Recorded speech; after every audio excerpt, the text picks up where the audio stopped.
আসসালামু আলাইকুম গাইস। তো আমরা এখন আছি কাতারে। আমাদের বাড়ি হচ্ছে মুর্শিদাবাদের বহরমপুর এলাকায়। তো সোশ্যাল মিডিয়ায় একটা ভিডিও খুব দেখছি, ভাইরাল হচ্ছে যে একটি মসজিদ নির্মাণ হবে, সেটার নামকরণ হবে বাবরি মসজিদ। সেটা যত সম্ভব বেলডাঙায় অবস্থিত হবে বা বেলডাঙায় তৈরি করা হবে। তো এটা নিয়ে আমি দেখছি সোশ্যাল মিডিয়ায় অনেকজন অনেক কথা বলছে, অনেক মতামত দিচ্ছে। তো আমার প্রশ্ন একটাই যে মসজিদ হবে সেটা কিন্তু কোনো গভর্নমেন্টের বা কোনো সরকারের পয়সায় হচ্ছে না, সেটা আমাদের ব্যক্তিগত পাবলিকের পয়সায় হচ্ছে। তো এখানে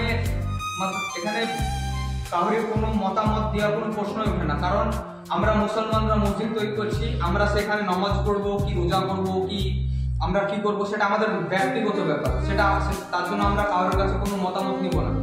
কোনো একটা মন্দির তৈরি যদি করে ভারতবর্ষে, তাহলে আমরা বলতে চাই না যে এই মন্দির এখানে কেন হচ্ছে বা এর নাম কেন হচ্ছে, আমরা কিন্তু সে কথা বলতে চাই না। তো আমাদের মসজিদ ভাই, সেটা আমাদের উপরে ছেড়ে দাও। আমরা যথেষ্ট আমরা চেষ্টা করব, আমরা অন্য জনের উপর কোনো আঘাত না লাগে বা কোনো দুঃখ না পাই, সেই ব্যাপারে আমরা অবশ্যই ধ্যান দিব। আমাদের মসজিদ আমাদের নিজেদের টাকায় তৈরি করবো, কোনো রাষ্ট্রের মানুষের পয়সা দিয়ে তৈরি করবো না বা কোনো সরকারের পয়সা দিয়ে তৈরি করবো না।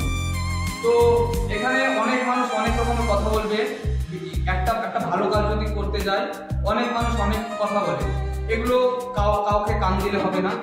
আমাদের এলাকায়, আমাদের নিজের জায়গায়, আমাদের নিজের টাকায় আমরা মসজিদ করব কি হসপিটাল করব কি স্কুল করব, সেটা আমাদের একান্ত আমাদের নিজের ব্যাপার। তো এই ভিডিওটা আপনারা প্রচুর পরিমাণে শেয়ার করুন যে এটা ঠিক করছে কি ভুল করছে আমাদের দেশের জনগণ। অবশ্যই ভিডিওটা প্রচুর পরিমাণে শেয়ার করুন।